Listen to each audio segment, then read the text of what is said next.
This is for the players.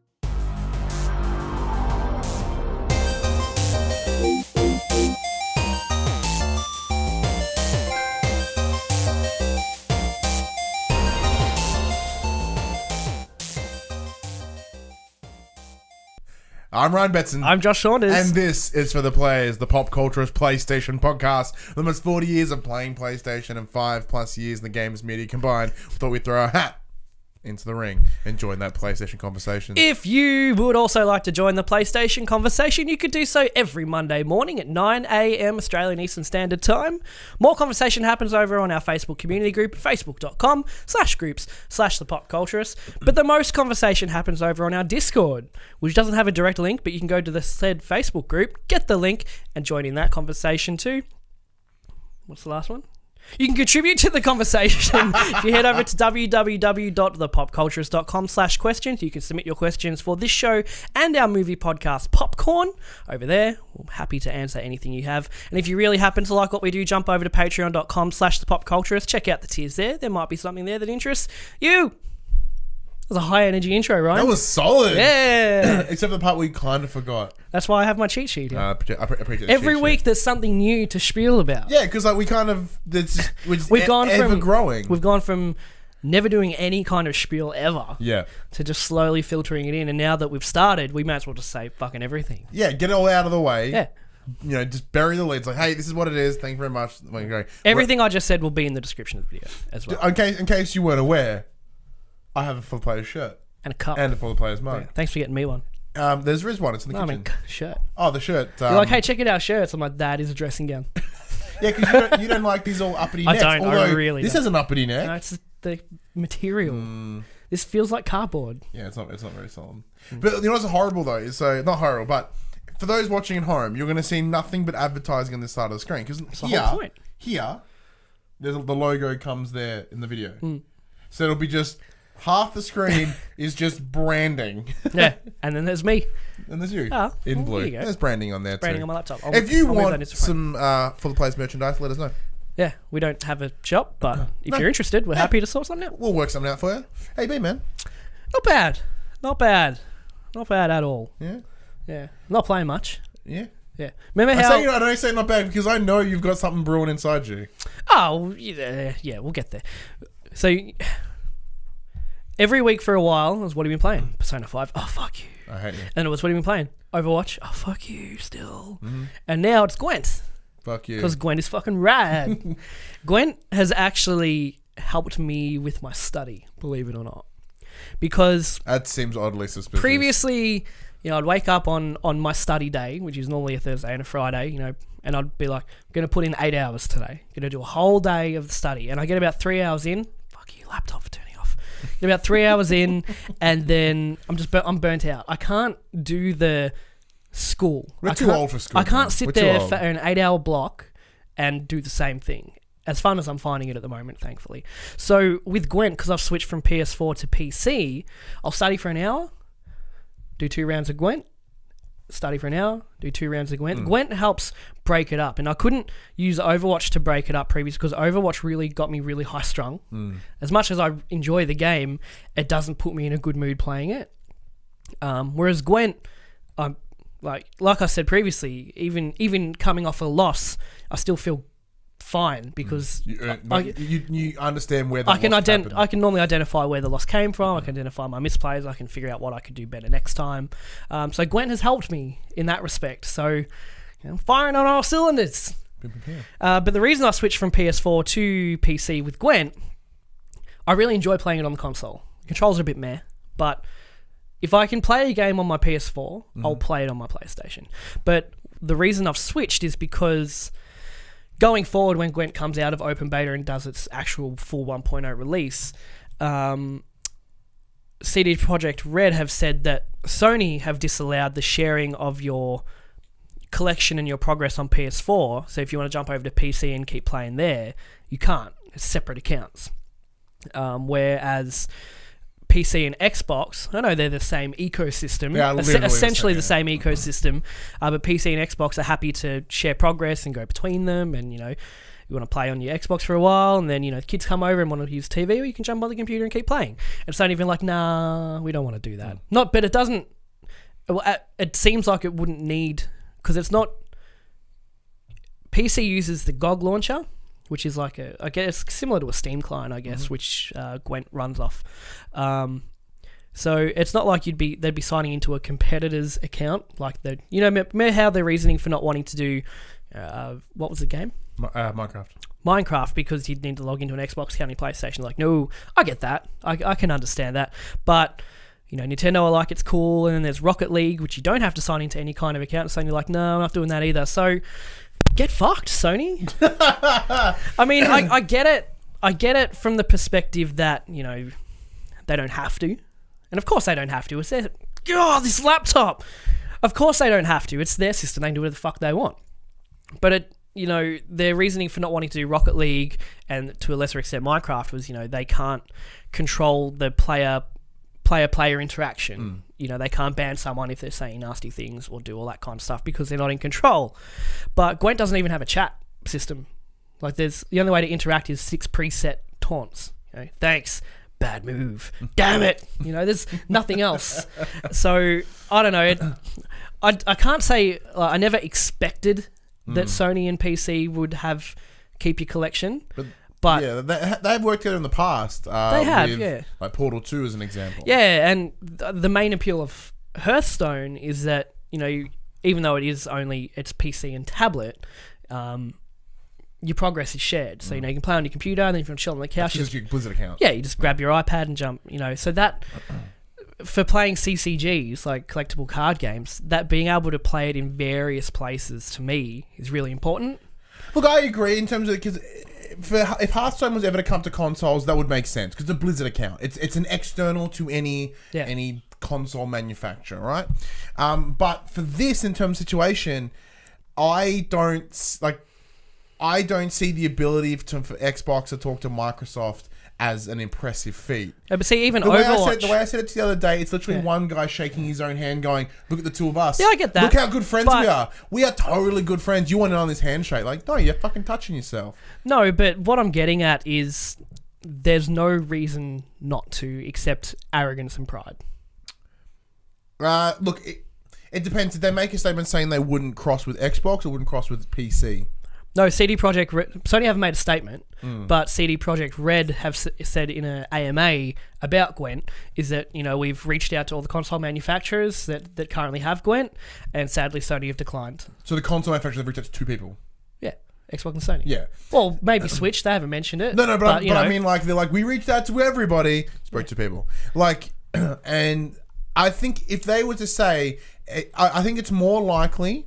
In the same way that Rocket League does, by the way, you can play people on PC and PS4. Yeah. Like, I think that is more likely for Gwent. Like, but they've got to stick up their ass about playing with... Fuck yeah, and they should. Nintendo. They should. Why? Why not? Why are Nintendo cool with it? Why are Nintendo like, yeah, we'll let Rocket League play with whoever the fuck you want. We don't mind. Because Nintendo, like, this is the same thing with Xbox, right? Microsoft are at a point right now where they just need nothing but goodwill. Their biggest exclusive for the year just got delayed. Crackdown 3 was supposed to be the game that sold the Xbox One X. For out of 2 of the last 3 months, the Switch has been the most selling consoles. Nintendo doesn't need any help. I'm just saying Nintendo don't need help. They don't need goodwill. They're doing just fine. But they needed incentive for people to buy Rocket League on the Switch. That's pretty much. To summarise, this is going on too long. Sony, get the stick out of your fucking ass and let me play games between. Sony, things. Keep it there. There's nothing wrong with it. It's up to you. Very different stances. I'm sure we're going to come back to this. We'll totally come back to it. But yeah, Microsoft have they're in order for you to buy their shit, not you, metaphorical they have no first parties, they have no exclusives to sell you on. Microsoft so they have to sell you on the where for the not for the players, where for the gamers. It's cross branding gone wrong. You know what I mean? Like that's I get what you're saying. Only thing they can go for. But also on your point about having a Blizzard account and all of that kind of like if Hearthstone came to console, because that's entirely external. It won't happen though because you don't log into your Blizzard account when you play Overwatch on the PS4. That's already not shared. Yeah, but if they put that, if that ecosystem was in there, but it's not. Yeah, because Blizzard or Sony just haven't done that. Anything you get on Overwatch on PS4 is completely individual to what you got on Overwatch on PC. Yeah. which makes sense. Makes but then it's sense also the because- same. But then Blizzard could have done their launcher thing as they do to have shared content. See, first-person shooters are very different. If you're versing someone on PC, they're going to have a clear advantage over you. Yeah, no, I'm not saying battling against PC, but sharing all the skins you've unlocked and your level and your rank. But maybe that's a whole other point altogether. What have you been playing, Ryan? I've been playing two things. One of them we'll get to later. I have been playing Matterfall, which is the latest from Housemarque. I'm so glad you're able to play that game. I am so happy for you. Okay, Josh is salty at me because when we got the code from PlayStation, by the way, thank you very much. We normally put the codes onto the PopCulturists. How much have I talked about Housemarque this year? About 4 times. Yeah. Yeah. That's a lot. Yeah, because you stopped talking about Overwatch for a bit. So I was like, we'll put it on the PopCulturist account and we can both play it. You're like, cool. And the code came in. I'm like, oh man, I'm going to stream this in a couple now. Like now. Fuck, I just put it in, right? And then and as I start doing it, I've gone, balls. To be fair, you have offered to buy me the game, and I have declined because I like being salty at you and having a proper reason for it. Matterfall's great. It's the same twin sticky shooter that they do that they're well known for. Like these guys are probably like the masters of the twin stick shooter at this point. What's their pedigree? They got Resogun, Alienation, Dead Nation, Next Machina. There's one more in there. There's one more in there. Why am but I for forgetting me, it's gone. Resogun Star. Super Stardust Ultra. That one. Yeah. Super Stardust. Anyway. Yeah. So it's more of that, but this time there's platforming involved. Yeah. So rather than It's being a side-scrolling, ship, it's side scroller. So the way it's explained, it's a twin stick action. It's a twin stick platforming action shoot 'em up. Sweet. Yeah, it's pretty good. I fucking loved it. Sounds like the kind of game I would love. Initially, fuck you. Initially, the controls seemed really off for me because it's twin stick shooter, right? They map everything in the shoulder buttons, and my brain, after years of playing games, your hands are wired to press the face buttons to do anything, and then it's telling you to jumps up here now, and it's the same with Dying Light, right? You have to relearn how to use the controller for a little bit. Yeah, it took me a little bit with Dying Light to get the hang of the R1 jump. It makes sense in context because of the game. you want to be able to keep that spin going. Yeah. And same as Matterfall, you want to keep that shooting going. I jumped in the stream for a bit, saw you getting destroyed. Oh. You must have been on your 5th or 6th death at that point because mad. you were quite upset at that point. Very mad. I had a bit of a laugh and then jumped out. That's what you get. Yeah, the Matterfall is fantastic. It's the same beautiful, or visually beautiful game that Housemarque are known for. So with Ps4 Pro, which is what we were playing it on, it runs at 1080p at 60 frames. Wicked. So granted, it's not doing the 4Ks that the PS Pro can do, but I'd much prefer a 1080p with a steady 60. That their Housemarque style of games would benefit a lot more from steady frames than increased graphics. Yeah. But Housemarque is so good at doing more with less. Yeah. The games aren't graphic intensive by today's standards at all, but they look freaking phenomenal. They do, and it's all those voxels. Yeah. Voxels are great. Yeah, they know what they're doing. No, it's a really, really solid game. Big year for Housemarque. 2 releases this year. Yeah, like within a couple of months of each normally other. Pretty good at like releasing one game every year, every 2 years maybe. And they're like, hey, here's Next Machina and here's Matterfall. Like, what? Yeah, that's right. Sweet. That's cool. And the other game you're playing, and it's only $25, by the way, so that's a really good price point. The other game that I've been playing is Uncharted: The Lost Legacy. Save your thoughts on that because that will be topic of the show. Make sure you stick around to hear. I reckon we'll do a spoiler-free chat. And then go into spoilers as we usually do, and then you can maybe timestamp it in the video description of where the spoiler starts and ends. So if people don't want to hear the spoilers, they can just skip forward. Yeah, we could do something that. along those lines. Try that because I want to hear some spoilers as well.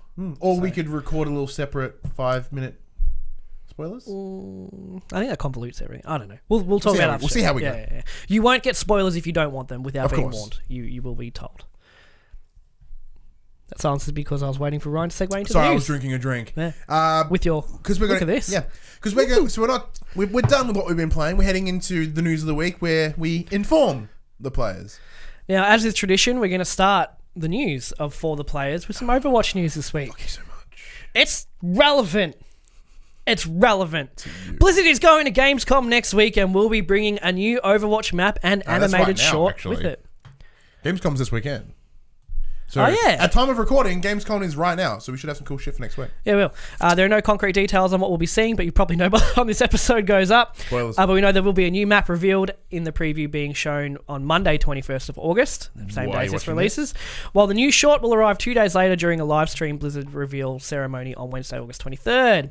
This will be the first new animated short since last year's Sombra introduction, Infiltration. Have you watched any of the shorts? Sure haven't. I do love me some Sombra. So freaking good. Maps have been coming quicker than ever with Overwatch. Only 2 weeks ago, we got the Chateau-Guillard deathmatch map, and we also got the new Lucio Bowl arena set in Sydney. Yeah. You can see the Harbour Bridge off in the distance. Oh, That's nice. rad. And the more Overwatch news. Overwatch Motherfucker. players on console will receive a long-requested feature in the game's next patch, the ability to report other players for bad behaviour. I will be reporting every single person that is playing Doomfist. I will report everyone that isn't on the point.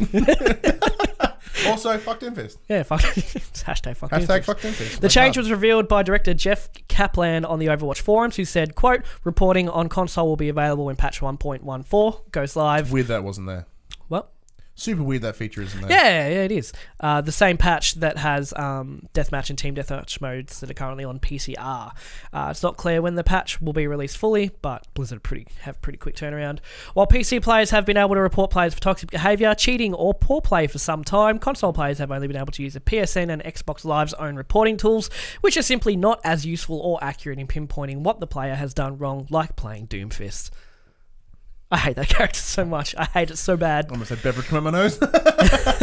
So Blizzard are, again, Overwatch is firing on cylinders. Like every week they're something new. So they're really kind of, I think... And it's not small news either. No, it's not. And As much as I'm giving you shit, I'm like, fuck, more Overwatch. They are dropping some good stuff. since this whole, the esports league and all that has been done, Blizzard are really pushing it hard. So good on them. And as for reporting, reporting's cool. It's weird that it wasn't there. It's so weird that it wasn't there. I mean, you could do it through the PlayStation and Xbox, the default stuff, but it is hard for PlayStation to pinpoint what one player is doing wrong at a certain time. Yeah, Whereas so obviously with Blizzard internal, they'll be able to see that this is what they did. This is what, exactly. Yeah, so cool. More Overwatch, good stuff coming.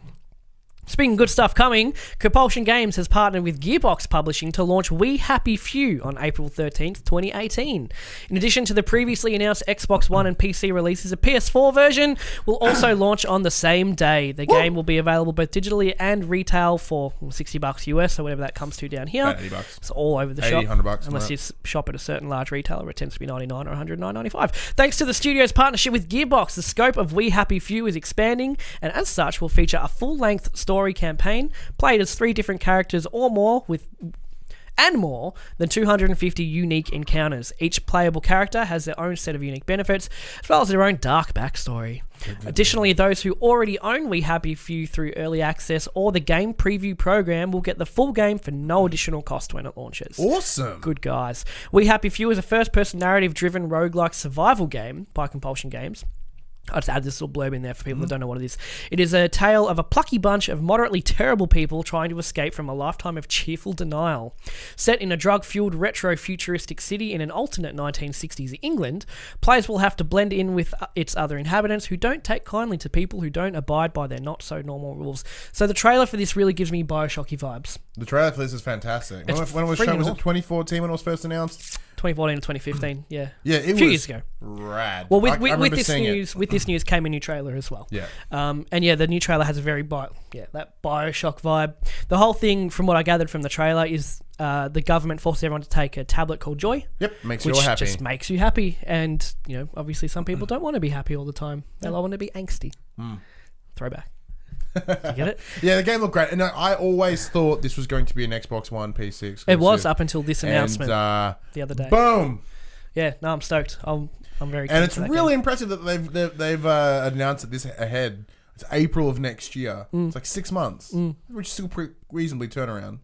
It's like 8 months. 8 months. Yeah. But it's still it's within a reasonable... Yeah, they had to have been working on it for a while. Yeah. So yeah, cool. Check out that trailer if you haven't already. Please do. It's rad. Fourth bit of news, the third character from Injustice 2's Fighter Pack 1 DLC. The fact that it needs such a long title is abhorrent in itself. The Teen Titan Starfire may have just released, but players won't have to wait too long to get a look at the game's next DLC fighters. Warner Brothers announced that the 3 characters who will comprise of Injustice 2's Fighter Pack 2 will be revealed at Gamescom. So you may already know about it. The new characters will be unveiled during a live stream on August 23rd, next Wednesday. Next Wednesday. Wednesday. Yeah, Wednesday. The stream begins at a bunch of different times, but most importantly, 9 p.m. Aussie time. Bang. And we'll broadcast a celebrity charity competition between DJs Steve Aoki and Don Diablo.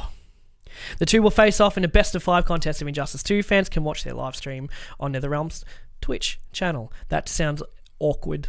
Anytime you get celebrities to play a video game. And DJs. Yeah. DJs are known for their incredible skills at playing games.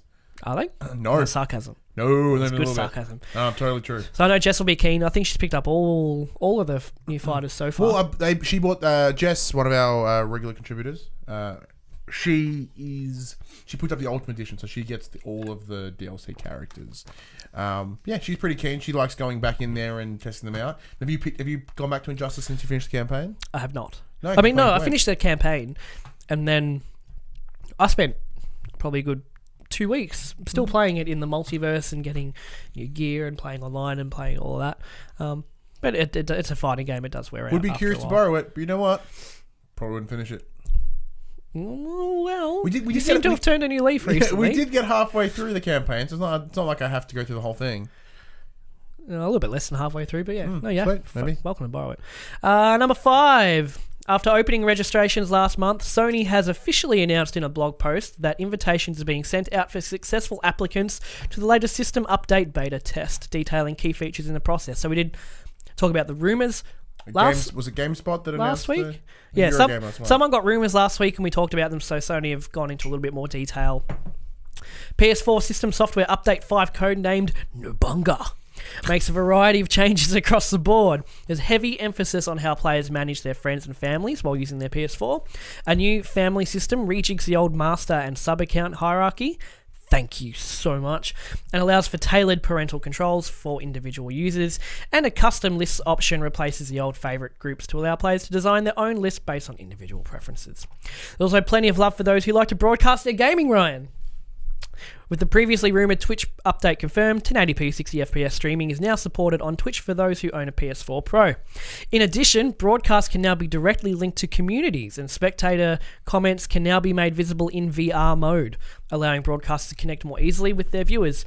VR players also get the added bonus of new support for 5.1 and 7.1 channel virtual surround sound when watching DVDs or Blu-rays in cinematic mode.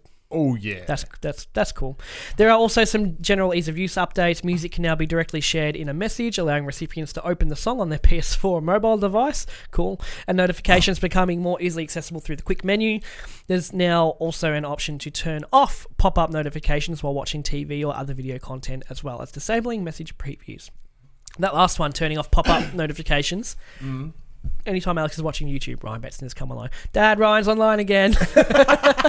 I turned that off. Like I went into for some reason that was a setting with the new PS4. It's like every time someone comes online, it lets you know. I'm like, turn that I only off. get it when you come online. Oh, that's weird. No one else.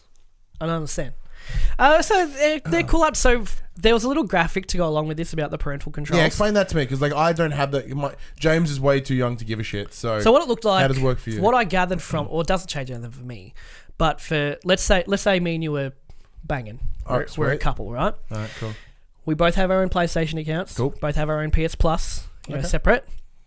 And you've got James. This is a pretty sweet setup so far. You've got James. I've got Alex. Yeah, I know. We're both getting laid. Woo. You got James. But we have our own PS4s. This is a great setup. So we both have our own PS Plus.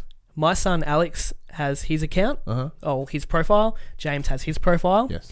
So let's both of us be showrunners of the PS4, and I can alter parental controls for James, and you can alter parental controls for Alex. Kind of shares the responsibility a little bit. Instead of there just being one master account that can only do everything, but it seems like you can have two accounts or maybe even more. Share all responsibilities. Actual parent accounts. Yeah, so mum and dad can have their own accounts, and if dad's at work and mum needs to change parental controls on the kid, she can just log into her account and to change the parental controls. So it doesn't affect me, but it's something. It's pretty cool. Not quite what we asked for. No. There are some other cool things in there as well, like the whole idea of streaming at 1080p 60 frames. Awesome. It's such a shame that the broadcasting screen on the PS4 is trash. Now there are some things you can do. You can remove the side barrier, but it also hides all comments. Yeah, well, I'm interested to see what they said. How their comments will be visible in VR mode. How are they going to display right that? now? If you stream So if you stream with VR, if you stream natively through the console, you don't know what's going on. You just see the game. So I think it'll be like a little text. Like maybe it's a text. Maybe you see. Who knows? Maybe it's like like when TV shows and like someone's like, it's a little bubble, bloop. Or maybe it's that. Like if I'm watching a stream.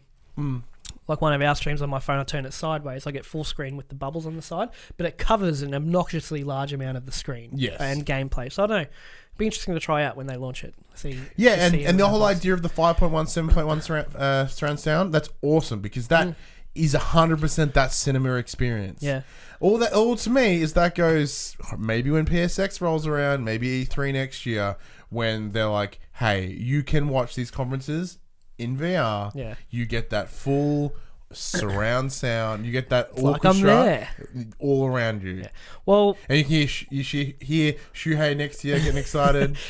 what's the first Blu-ray you're going to watch in cinema mode with 7.1 channel virtual surround something sound? that's, I don't know, something like big helicopters and shit. I don't know. I'm sorry about it. Actually, I think it might be John Wick, because John Wick 2 just came out. Yeah. I was going to go buy it today, but decided not to leave the house. Is it already on Blu-ray? Yeah. Jesus Christ. You know why? Because it came to cinemas here like 8 years later. Yeah. So I'm going to pick it up on Blu-ray. And like the sound design of that movie and how like the shotgun it ripples all around you, so it would be amazing. And Say also maybe Kong Skull Island if you want helicopters. Yeah. The whole intro scene was just helicopters. Yeah. It wasn't trash. It was alright. Trash. It was alright for what it was. Next bit of news, Middle-earth Shadow of War will have an endgame mission called Shadow Wars. Eurogamer reports Shadow Wars will be a mini campaign of sorts that can be completed after players finish the story and have taken over all of Mordor. In Shadow Wars, players will defend their fortresses from a counter-assault launched by Sauron. Players will be on the defensive as they maintain control over several capture points. Sounds kind of like tower defense. Pretty much. Those who succeed and eliminate the opposing war chiefs will retain control of their fortress. Pardon me, I don't know where that came from. Failing to do so will force you to retake the fortress and may task you with reusing the orc follower that was designated to overlord of the fortress. The mini-campaign will be broken into various stages, which will of course get more difficult. What I really like to read, successfully finishing the endgame content will grant you Shadow of War's true ending, which allegedly ties the story into Lord of the Rings. Cool. That's cool. Because of microtransactions, I'm still not going to buy it. Yeah, because like if you do the end game stuff and then some jerk spent $100 on a sweet orc, he's going to fuck you up. Well, it doesn't know because I think this is separate to the multiplayer stuff. But I think you could theoretically, don't know, but you could buy loot boxes to get like legendary chiefs to help you in this tower defense mode, maybe. Yeah. But like it might be easier for some that drop money on loot boxes than it is for people that just play it without. I don't know. We'll wait to find out. But I do like that last tidbit of the true ending tying into Lord of the Rings. I do like that. That's pretty rad. That sounds like something to YouTube a month after the game's out, though. Yeah, I'm right. Fourth to last video. You've got a lot this week. Can we just rip through some of these? Yeah. Planet of the Apes have announced a game by Imaginarium Studios. It's the same guys that did the CGI for the movie. Yep. Apparently, it's very it's very telltale-y. It's very described here as a narrative-driven adventure game of conquest, betrayal, and survival. Yeah, and it's apparently only about 2 hours long, 2.5 hours long, but the length of a movie, which means there'll be multiple playthroughs, and depending on how you play, depending on decisions you make, will actively change the game. Yeah, so it says it's Planet of the Apes. It's called Last Frontier. Is set between the events of the series' two most recent films, Dawn and War of Planet of the Apes. So it's an in-between thing. So if you dig those movies, this might be a quick little thing for you. Just see what happens in between there. Destiny 2 news. What can I quick fire out of here? Destiny 2 news that you can preload on Xbox One starting, quote, early next week, meaning early this week, like the day this show is out. Yep. So if you're on Xbox, you can start about a week out, so it makes sense. You can start preloading. PS4 can't preload until the 31st of August. Now, this is weird because Destiny 2 has a big marketing deal with the PS4, but PS4 can't preload till a week after the Xbox can. I don't know about the preloading. Maybe a server thing. I don't know. It's just that just kind of struck me as weird. Maybe the infrastructure of the PSN. Who knows? Yeah. Bungie have also confirmed a day one update will be available. It's a given at this point in the gaming industry. No details on the size. And also PC, if you're interested in Destiny 2, the release date is October 24th, 2017. And August 28th is when the beta starts. So, Chris Conway, get on that. I know you're keen. Okay, so there is a pretty decent sale on the PSN at the moment. It's called the PSN under $30 sale. I've got some highlights here, games that stuck out to me. Love it. That might interest you for under $30 at a big special. Witcher 3 for $22.95 at a 52% saving. Ukulele at $24.95 with a 47% saving. Don't do it. Metal Gear Solid 5, $17.95 with a 55% saving. Do it. Tomb Raider Definitive Edition, $11.95 with a 70% saving. I'm Yeah, do that keen as one. mustard for that. Really do that one. Wolfenstein The New Order, $7.55 Fuck yeah, you with a should do that 69% discount. Shadow of Mordor Legion Edition, $14.95 with a 78% discount. Alien Isolation, $17.95 with a 62% discount. Metro Last Light Redux, $10.45 with a 65% discount. Nice work. There are some that jumped out at me. There's over 100 games in this thing. These are just ones that stuck out to me. I highly encourage you. The sale goes till the 9th of September. I highly encourage you to check out. Yeah, there are some that jumped out to me. Like a lot of the Telltale games are there. Yep. There was All Elite, the Elite GTAs. Dangerous is like $20. Yeah, all the GTAs are on there. Yeah, the PS3 GTAs $20 for the trilogy. Yeah. Harvest Moon Save the Homeland is under $20.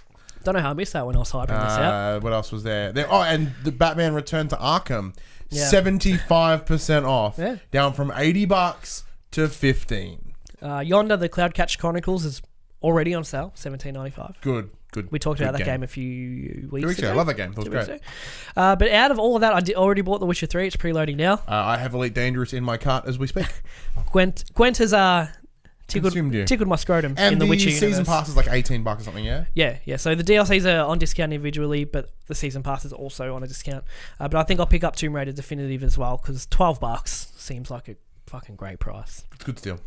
Last bit of news for the week: the top selling games for week ending The 13th. the 13th of August 2017. Starting at number 10, Minecraft. Number 9, Horizon Zero Dawn. Number 8, Call of Duty Modern Warfare Remastered. Number 7, Rainbow Six Siege. Number 6, The Last of Us. Number 5, Uncharted 4. Number 4, Ghost Recon Wildlands. Number 3, GTA 5. I don't know how it does it. Number 2, still number 2, Rugby League Live 4. And number 1, Crash Insane Trilogy. Also worth noting, Crash Insane Trilogy is also the most sold game out of every game on all platforms for last week. Fuck yeah. Game's kicking goals. How are people still buying it? Like, how have they not bought it Because yet? we were doubting last week. You were doubting like, well, we can't sell that many copies if these certain games are back in there. But to be on top for all platforms, considering like Splatoon 2 came out. A week or two ago. Really, as well. it just proves how very few games are purchased in Australia. Oh, so you're sticking by your guns with Staying that. by that because they're like, hey, they sold 40 copies of Crash Bandicoot. It's the best-selling game across Australia. Yeah. Okay. Yeah, I mean, that's it. That's it for very the easy. news. That's it for the news. That's it for the news. Moving into the main topic of conversation, so if you've hung around for the last, fucking 30 minutes, thank you very much.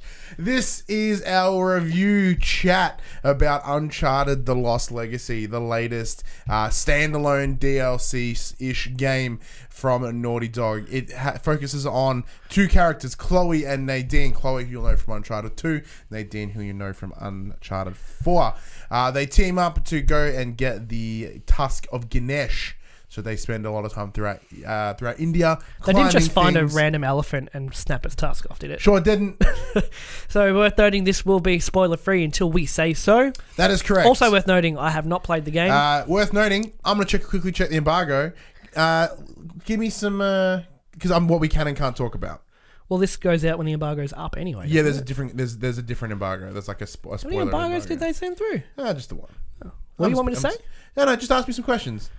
But you are so bad at using your phone and talking at the same time. Fuck it. I'll be fine. We'll get there. Yeah. So, overall thoughts? It's fantastic. It's pretty much what I expected. Like, it is exactly what I wanted. So when they told me it was going to be, it's more Uncharted. It's Uncharted 4, but more. I'm like, awesome. So I loved Uncharted 4. I think Uncharted 4 was fantastic. Yeah. So this it is clearly using the same engine, the same systems that Uncharted 4 has. So there are a lot of crossover mechanics, like the rope swing, like the sliding. Like those things are there. Yeah. So it's really easy to jump into. Familiar. It's incredibly familiar. Yeah. Like, granted between Uncharted 1, 2, 3, they were all on PS3, but there were clear improvements on each one because they are clearly separate games. Yeah. With this, it's Uncharted 4 with a bit more oomph. Yeah. With different skew. Some of the, because I've read it, I haven't played it, like I said, because we got one copy and Ryan smashed through it in one day. Well done. First game you finished this year. Congratulations. You argue otherwise, but until you prove it, I don't want to hear it. That is on the PopCulturists account if you do want to play it. No, I won't probably play it. No, but so I have read a few reviews online, and one of the criticisms I've seen is that the open world it's open world, but it's a faux open world. Yeah, You can go around stuff, but there's nothing there. Yeah, the open world moments are pretty much the same as what you get in the Madagascar level to Uncharted 4, where it's clearly giving you the openness to drive where you wish, but it will funnel you back to where it wants you to go. It's not like collectibles and stuff all around. Yeah, like there's one particular area, not spoilers, not particular area where there's a big open area you drive around, you can collect things, and it's cool. Okay. I'm trying to think of what else we can say spoiler free. I noticed photo mode, you've had a lot of fun. Oh, dude, okay. So, photo mode, I normally give so much shit to. I'm like, photo mode's dumb. Yeah. God of War 3, tickled my interest a little bit. I've taken over 100 photos in this game alone. Whack. It's nuts. Absolutely right. But it seems pretty cool though. You showed me, you got some photos, some really great sights in the game. It's really good, like vistas and stuff. Yeah, but I really enjoyed the fact that you can change Chloe's facial expression. Yeah, so what I had a lot of fun was there were nice moments with her and Nadine, very sentimental, and the kind of like hand on the shoulder. But I've gone in there and I fucked with her face. So she's like, Nadine's like sad. And she's like, yeah! It's awesome. I love it. So Uncharted as a whole.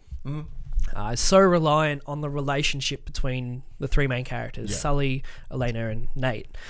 Did you get that? Did you feel that kind of bond between Chloe and Nadine at all? Because I won't say like that's pretty much what I'm asking. Did you feel that? Initially, it took me a while actually. So I'm noticeably more in the just under 7 hours that the game took me. I like Chloe as a character so much more than Nadine. I think she was fascinating in Uncharted 2, and Nadine was a bit character in Uncharted 4. So having her come in, I'm like, cool, they're gonna flesh her out a little bit, but I don't really care for her. Yeah, well, but the game really spent more time focusing on Chloe and Chloe's, because she's the character that you play as. There's a lot of focus on her and emotional growth as her character. Nadine's there as well, and she offers a nice support. And it's unlike when in Uncharted 4 when you're playing with Sully and Nathan, like they're buddies, they're friends, like they genuinely they love each other. The band is there, right? With these guys, it's clearly a working relationship. There's not hatred, but there is a mutual respect. There's a mutual respect. Like, I hired you because of this, and like I took the thing because of this. So there is a little bit of that. Because what I loved about Chloe in Uncharted 2 is that she had a very, I guess you could say, relatable / realistic attitude. She's very on the nose, very flirty. She was fun, but she could get shit done. She was serious when she had to be. So as a character herself, it was all already there to build off. Exactly. Whereas, like you said, Nadine was a bit character in Uncharted 4. I haven't finished Uncharted 4. In Uncharted 4, she was essentially she was the person that ran Shoreline. She was a plot device. Yeah. For the most part, yeah. Yeah, she ran. But by the end of it, was Nadine a character in herself at all? In Uncharted 4 or Lost Legacy? In the end of Lost Legacy. A little bit, yeah. Like, she opens up a lot more and you get to know a lot more about her in terms of what her motivations are. And that part's interesting. So I didn't finish the game going, I didn't really care more about, I thought I would end up going, I don't care more about Nadine. I thought I'd be done. Right, okay. Yep. But no, I Chloe, I love to begin with, love them all. Nadine, she's moved up for me. But there's one really cool thing, being Australian as we are. So Chloe's character is actually an Indian Australian. Oh. So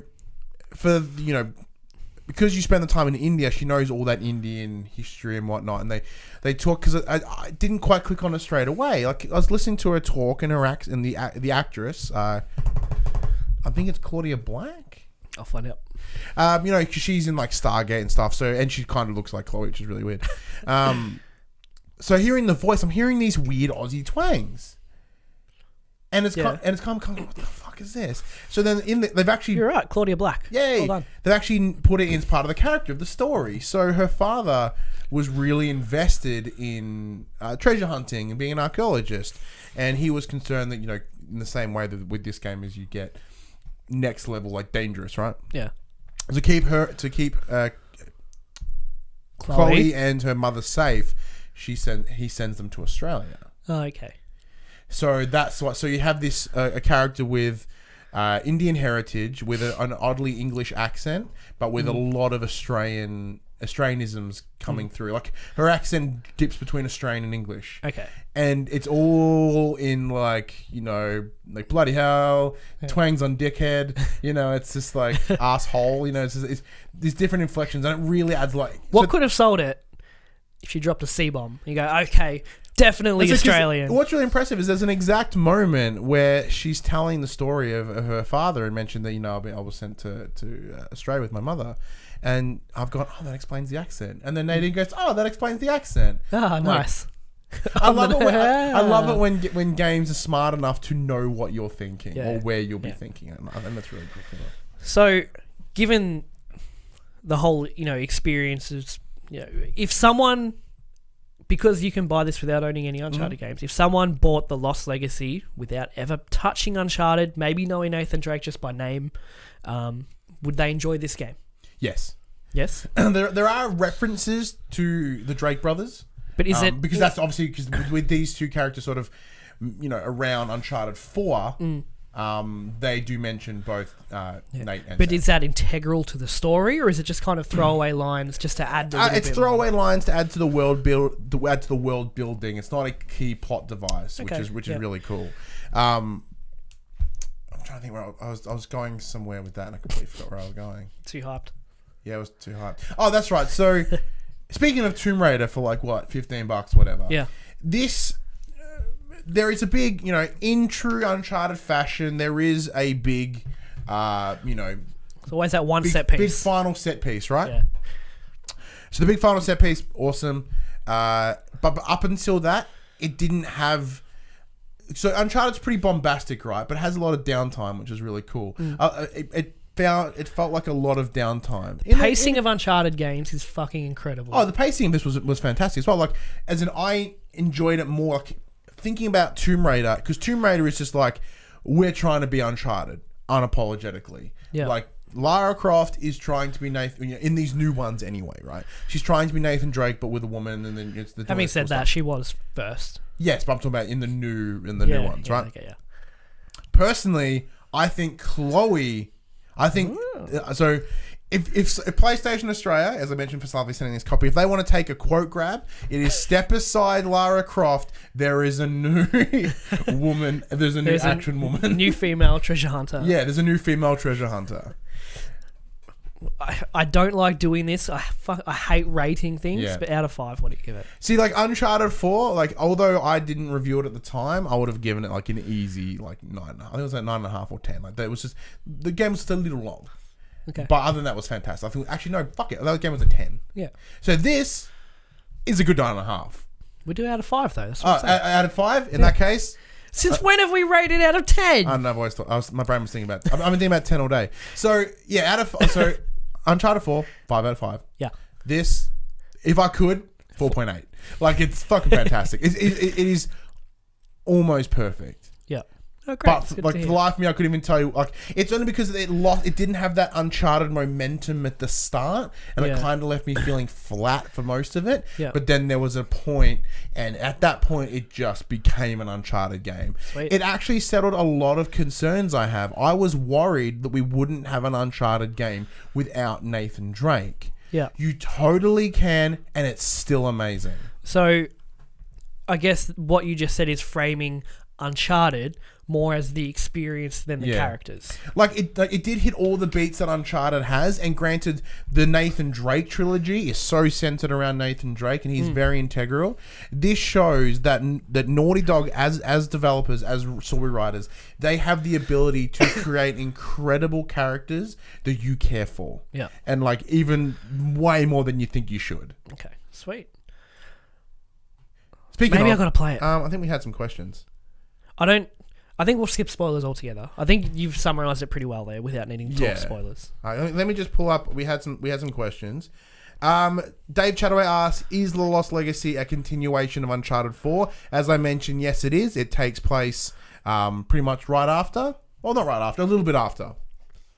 So all the actions that take place in Uncharted 4 do come across.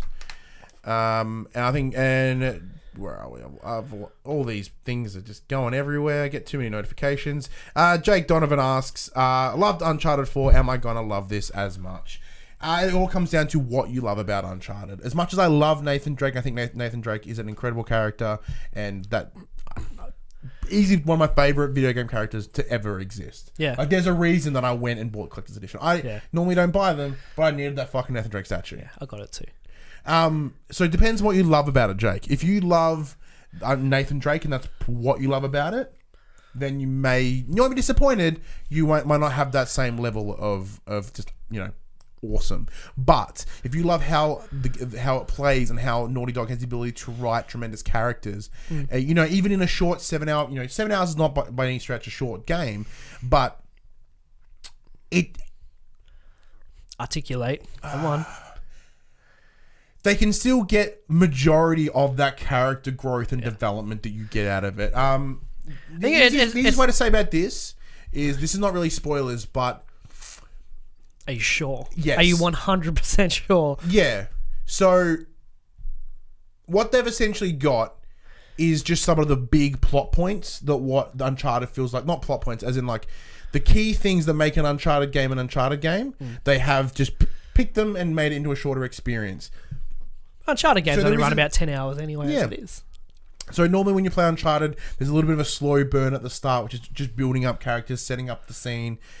This didn't really have that. It had a little bit setting up Chloe and where she's at and why she's in India. And then there's a really quite abrasive cut, but as in like visual cut that's been here to here, and you're like, whoa. And that a new Game of Thrones style cut. Yeah, and then the momentum's a little bit weird there, but then it continues on very well. It sounds nice to play an Uncharted game that's not focused around Drake. Yeah, don't get me wrong. As much as he's pivotal to if Nathan Drake rocked up, wouldn't have complained. It's not spoilers. He doesn't rock up. What do you expect? They've said previously. They said that Nathan Drake isn't showing up. So if he did, the game would have been way even better. But that's the thing. There's a little bit of weird pacing at the start, and it feels kind of like.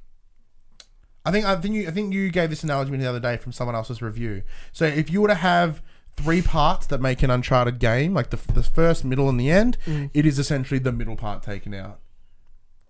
And my analogy was it's the middle part of the game without the start and the end. Yeah, that's what I heard. Yeah, so if there was 3 parts of a game, like if the game was one thing, you cut off the first and the last third. You get the sweet chunk in the middle. The big middle part. Yeah. Cool. I'm glad you enjoyed it. I'm glad you finished it. I thought it was awesome. I really, really enjoyed it. So, look, honestly, as I said, thank you so much, PlayStation Australia, for letting us, get hands on this a week early. Yeah. If you are listening to this on the day it comes out, Monday morning, check out our YouTube because we will be streaming it. Monday tonight on this 8 o'clock, I'll be streaming the first 20 minutes. That's because that's all we're allowed. We're only allowed to stream 20 minutes, and that's fine. But come chat with us, and I can give you more information on the stream. If you have very specific questions, let me know on the stream, and I'm more than happy to talk about them. Speaking of questions. You gotta not tell me to put my phone down. I should get these fucking printed. That's what I need to do. Yeah, you should. You just yelling at Dylan for it last week. For popcorn. Get a piece of paper, write it all down, so you have to keep looking at your phone. Yeah, but he's a dong. Max asks, does a game live or die by its art or graphic style? I.e., would Horizon Zero Dawn have been just as amazing if it was cel-shaded like Borderlands 2? What games could work with different styles? Now, to take Horizon for the example, I would say yes, it could have been. Because as much as Horizon is a very beautiful game, what I enjoyed about it more was the gameplay and the characters and the story, not the graphics.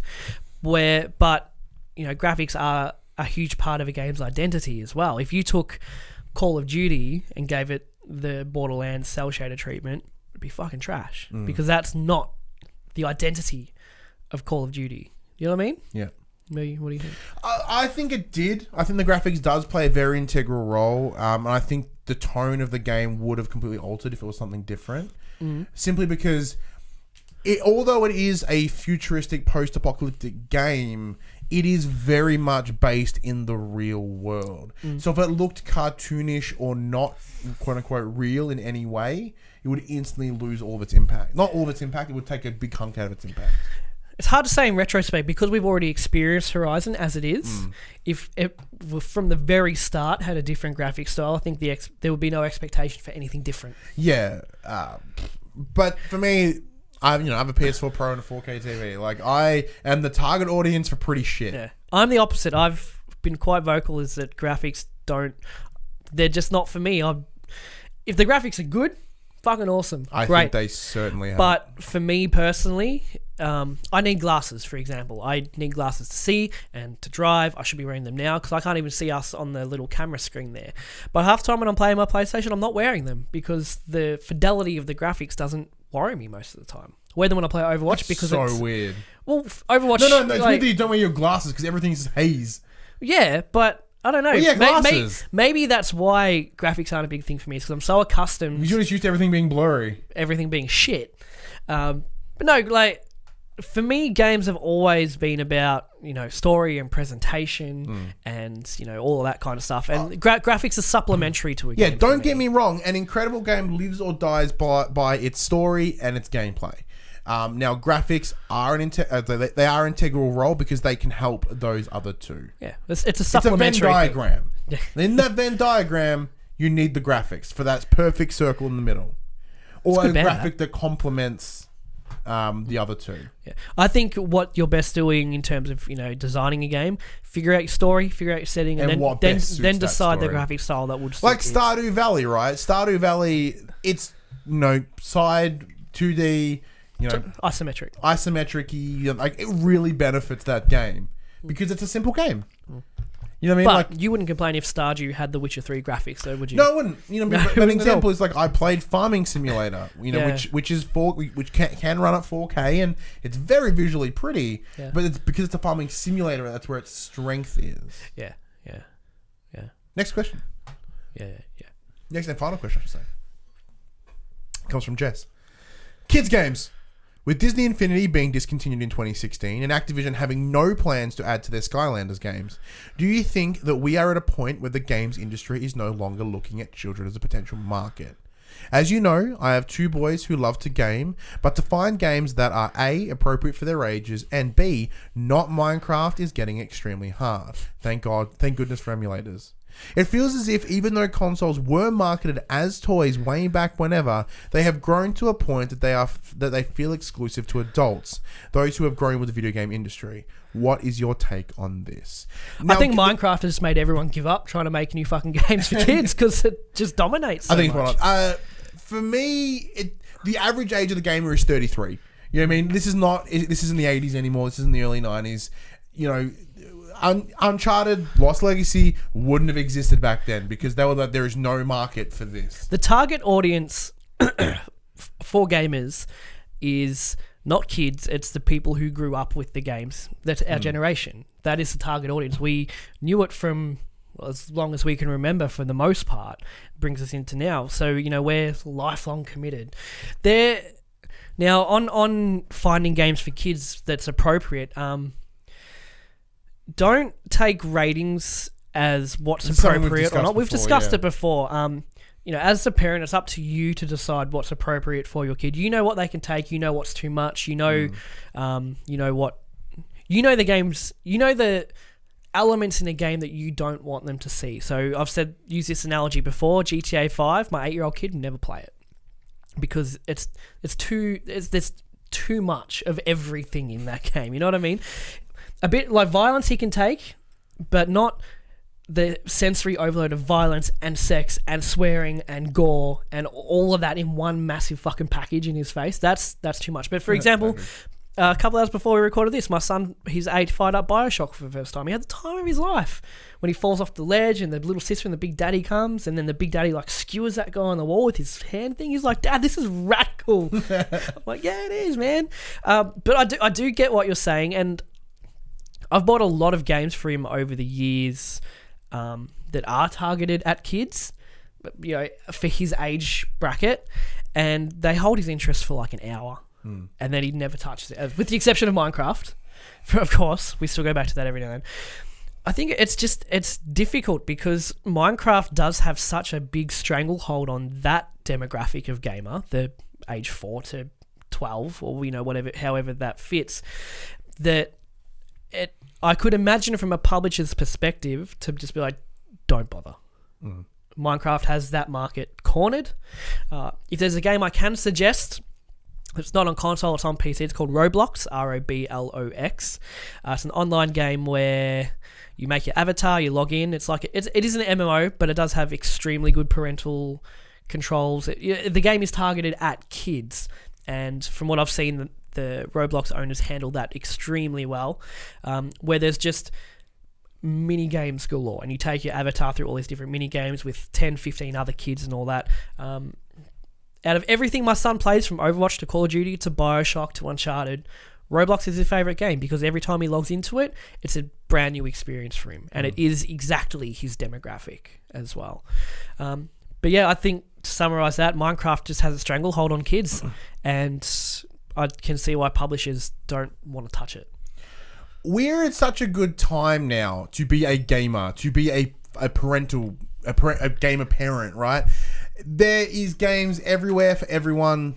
If you hunt, you will find them. And a lot of the reason a lot of quote unquote kids games aren't being marketed, there's no money. Like, there is quote unquote there's money in them, but you can't microtransactions kid games, man. Like, we say that to the smartphone. No, but I'm saying people that are between 20 and 40, we are like gamers, disposable income. We're the ones that will be buying multiple games a year. I just spent $20 on Gwent. Exactly. I bought 15 card packs because I'm loving the game. Yeah. I love CD Projekt Red, and I feel like they deserve a little bit of money for the amount of time I've gotten out of the game so far. Yeah. $20. See, and as a business, you obviously want to make more money, and kids don't have money, and like that's the horriblest thing. And a lot of developers, as the gaming industry grows and what we're capable of, the stories that the story and the gameplay, all these grow, they change. As in, like, you can't get that depth of a story, or I would say in a kid's game. Granted, there have been kids' games that I've played and I thoroughly enjoy. It's just, I don't think in terms of the games as art, can't be done in a kid's game. Well, to bounce off your point as well, we've seen just last week with microtransactions, Shadow of War, a single-player game. Now you can give it extra money. Yeah. You can't put that into like that. The version of microtransactions for kids were Toys to Life, Skylanders, and Disney Infinity, and all that. That was microtransactions. You spend $7 and get a new character. It's no different to playing like Marvel Heroes Omega, where you do the same thing. But yeah, it's like kids don't have money. Parents get sick of spending money on all these little toys and stuff. I get what you're saying. It's a cynical way to look at it, but the way the industry is structured right now, and how the industry relies on getting its money to maintain the industry, then they're not the right demographic. You can't have games as a service for children. No, and yeah, not only to make money, but make more money than they would have 5 years ago off the same title, because of how the industry has changed with season pass and DLC and transactions. However, there is Nintendo. Yeah. 99% of the games Nintendo release are E for everyone. T for teen at the most. T for teen. Yeah. Like, Nintendo, they still hold that part strong. Yeah, to their credit. For sure. Even so, in Minecraft, you can always buy skin packs and texture packs and all that kind of stuff as well. I get it, but I guess. Sorry, I'm not sure how old Jess's kids are. Wade is 2, Axe is 6. Yeah. Okay. So yeah, my son's got a couple years on it where I think he's bridged that gap from needing kids' games to be able to start moving to other things. So I'm not quite where you are at this time with it, but I do get what you're saying as well. I hope it changes soon. Nintendo. Yeah, that's the answer. Yeah. Get a Switch. On a Sony show. Yeah. Sorry, Sony. Buy Nintendo.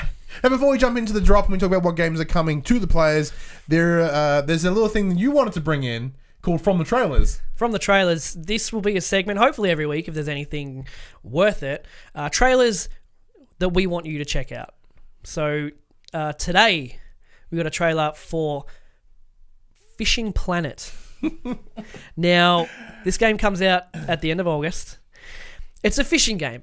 Very nice graphics, really cool looking fishing game. It's Apparently really cool, like a new fish AI. Yeah, new fish AI, lots of different tackle options and stuff. And it was a game I saw it announced, I think, a few months ago. It's one of those games you just scroll past. Yeah, Like whatever. fishing game. But I put it on our Facebook group today as a prime example of what a good trailer can do for a game. So Fishing Planet launched a new trailer as today or yesterday, where the trailer has... At time of recording, I should say. If you weren't watching the trailer and you just were listening, you'd swear it was a Call of Duty trailer. You'd swear it was epic. It was a cinematic experience. Had some metal guitar. The trailer is rad. And it even opens with a... Yeah, like an Inception or a Batman or every other blockbuster movie highly recommend checking out that trailer. We're going to try to get ourselves a copy and stream it. We've got a very fun stream planned should we be able to get a copy. Another trailer. Even if we can't, just for the fun stream, I may just pick it up. Yeah. Second trailer, we've got 3. As we mentioned in the news, We Happy Few got a new trailer with all the new info that came out this week. So it's worth checking out that trailer as well. And the last trailer I would like you to check out is the new Monster Hunter trailer. Monster Worlds, and it did... this was the one that was announced at the Sony conference in E3. At E3. There's a title for this trailer, and I had it. Monster Hunter World Wild Spire Waste trailer. I'm so pumped for this game, and this trailer just like upped it by 5 notches. Nice. What's the trailer do? Keen. What does it say? What does it sell? It's a new, I guess it's a new area, like the wild something wastes. It's like a deserty kind of area. I think it's just showing a different area that we haven't seen yet through the footage we've seen yet, new monsters that we haven't seen yet. Just the scope just seems incredible. I can't wrap my head around it. Remember like Shadow of the Colossus? Not that we played it, but that scope of, you being a little boy in the... seems to have that, but it's very fast paced instead of it being slow and lumbering. So I'm keen as mustard. Check out those 3 trailers. We Happy Few, Fishing Planet, Monster Hunter World's Wild Something Wastes. Yeah, but those games aren't out for a while. Except for Real Fishing comes at the end of this week. Fuck End of the month. But this are the games that are coming to you this week. I really hate doing this part. I love this part. I'm going to be honest. Bad. Starting from the top for the drop, Bleed, PS4 Digital, The Book of Regrets, PS4 Digital. Seem to have Jason on the cover. You have Book of Regrets for having to read this thing. It's the Bible. Chroma Gun, PS4 Digital, Duck Game, PS4. Look at that thumbnail. Oh my god, that thumb... Okay, look, it's a duck holding a small submachine gun, but it's anthropomorphic, so it looks like a human, and it's doing an incredible jump... Duck Game is the only frantic 4-player brawler with a dedicated quack button. Enter the futuristic year of 1984, an age where ducks run wild in a frantic battle of glory in both local and online competitive play. It might be fun. That sounds rad. It might be worth checking out the trailer for it after this. The Escapists 2, PS4 Digital and Retail. Dude, I love The Escapists. Yeah. I really enjoyed it. I did reach out to the PR team here in Australia about month ago. I was super keen when they announced the date. I'm like, please. Hey. Hello. I haven't got back to them since. I'll have to reach out. Craft, Steal, Brawl, and Escape. It's time to bust out of the toughest prisons in the world as you return to life of an inmate in The Escapists 2. Have you got what it takes to escape? When that code comes through, we streaming the shit out of that one too. Hell yeah. F1 2017, PS4 Digital and Retail. Jack and Daxter, the Precursor Legacy, PS2. Well, the PS2 game, PS4 Digital. That comes with the pre-order for Lost Legacy. So if you want Lost Legacy and Jack and Daxter for free, pre-order before it comes out on Thursday. Enter a world of magic, adventure, exploration, and discovery where enormous vistas and exotic characters lead you to places beyond your imagination. This classic PS2 adventure is free if you pre-order Uncharted: The Lost Legacy. It's right there. You never big on Jack and Daxter? Never played the Jack and Daxter. No. Loved them as a kid. Absolutely loved them. I played Jack and Daxter more than I played Crash back then. Yeah. Madden NFL 2018, PS4 Digital and Retail. Mages of Mistralia. Mistralia? Should have been Australia. Yeah, Mistralia. PS4 Digital. Okay. Get ready. I apologise for the next 5 titles, but I'm going to read them verbatim. Naruto Ultimate Ninja Storm, PS4 Digital. Naruto Shippuden Ultimate Ninja Storm 2, PS4 Digital. Naruto Shippuden Ultimate Ninja Storm 3 Full Burst, PS4 Digital. Naruto Shippuden Ultimate Ninja Storm Legacy, PS4 Retail. Throw a spanner in the works there. Naruto Shippuden Ultimate Ninja Storm Trilogy, PS4 Digital. And then the next game fittingly, is called Never End on PS Vita digital. One Piece Unlimited World Red PS4 digital. Soul Dimension PSVR digital. We always read VR games, so through its artistic design, this puzzle game will allow players to enter a thrilling adventure. The adventure will be a mixture of suspenseful puzzle and dramatic action game. Interesting. Well, I didn't really say much about it. Nope. Spartan PS4 digital. Super Combo Man Smash Edition PS4 digital. Swap Quest PS4 digital. Swamp Quest, man. That sounds way more fun. Now this one you were interested in. Yeah. Thimbleweed Park PS4 digital. In Thimbleweed Park, a dead body is the least of your problems. Switch between 5 playable characters to uncover the surreal secrets of this strange town in a modern mystery adventure game from the creators of Monkey Island and Maniac Mansion. So yeah, from the imagery, so it's if it's the game I'm thinking of, there's a lot of, it's like 16-bit kind of. Yeah, well, I'd imagine... And there's characters that really look like Mulder and Scully. The thumbnail, they look like Mulder and Scully. Bing! But I'd imagine it plays exactly like Monkey Island did, which was... Monkey Island was fucking huge back when it came out. Great. Such a big game. Uncharted The Lost Legacy, PS4 digital and Read it retail. In order to recover an ancient artifact and keep it out of the hands of a ruthless warmonger, Chloe must enlist the aid of renowned mercenary Nadine Ross and venture to India's Western Ghats to locate the golden Tusk of Ganesh. And final game, Velocity 2X Critical Mass Edition, PS4, PS Vita digital. Obviously, the big one in that list is Uncharted: The Lost Legacy. Yay! The Escapist, I'm interested in. I suppose that's my biggest reference. As I was saying before we started the show and we quickly ran through this, The Escapist is a very big game for YouTubers. Huge. So my son has his favourite YouTubers, probably five of them. Every single one of them playing it. No, we're not one of them. We're not suitable. Every single one of them are playing it, so he's watched 5 different people play the same fucking game, but he likes it. So I've had enough of it for now, but I might pick it up later. And It's got multiplayer, so we could stream it together. We could. And Duck Game might be the sleeper hit of the week. I'm keen to check out that trailer. I'm really keen to check out that trailer. Anyway, so let us know when you pick up Uncharted: The Lost Legacy. Now, as always, I jump into the comments and I always respond to all the comments. Good man. So if you have any further questions about Uncharted: Lost Legacy, chuck them down below. I'll be more than happy to jump in them with you. Speaking of questions, if you would like a question read out on either this show for the players or Popcorn, our movie podcast, you can do so at www.thepopculturist.com/questions. Probably should have gone into the full spiel there, and now I've just fucked myself up. Go from the top. If you would like to also join in the PlayStation conversation, you can do so every Monday morning at 9 a.m. Australian Eastern Standard Time. More conversation happens over at our Facebook community group, facebook.com/groups/thepopculturists. But the most conversation happens on our Discord channel. Jump over to the previously mentioned Facebook group. You'll find the link to join our Discord. But if you really like what we do, please head over to our Patreon page. Check out the tiers there. There might be something there that interests you. Fucking nailed it.